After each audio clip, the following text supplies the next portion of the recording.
আসসালামু আলাইকুম। ওয়ালাইকুম আসসালাম। আগামী জাতীয় সংসদ নির্বাচনে আপনি এই দেশে কোন দল ক্ষমতায় দেখতে চান? বাংলাদেশ জামাত ইসলামীর জোট, বিএনপি এবং চরমোনাই, এই তিন দলের মধ্যে আপনি আগামী জাতীয় সংসদ নির্বাচনে এই দেশে কোন দল ক্ষমতায় দেখতে চান? আমি চাই বাংলাদেশের একটি সৎ এবং দুর্নীতিমুক্ত দল। আমার মতে বাংলাদেশ জামাত ইসলামী বাংলাদেশ যদি ক্ষমতায় আসতে পারে তাহলে দেশকে দুর্নীতিমুক্ত এবং আরও উন্নত করতে তারা ভালো কাজ করতে পারবে। আপনি কেন চাচ্ছেন যে আগামী জাতীয় সংসদ নির্বাচনে এদেশের জামাত ইসলাম এদেশের সরকার গঠন করুক বা ক্ষমতায় আসুক? কারণ আমি জানি তারা হচ্ছে আল্লাহর আইনগুলো ভালোভাবে মেনে চলে এবং তারা দুর্নীতিমুক্ত এবং তাদের চাঁদাবাজ, সন্ত্রাস এবং দখলবাজ তাদের দলের মধ্যে নেই। তারা দেশের জন্য ভালো কাজ করতে পারবে।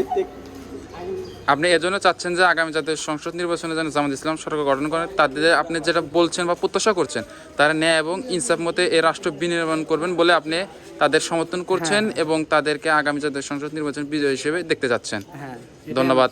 ধন্যবাদ আপনাকে জেনজি। হ্যাঁ, ঠিক আছে।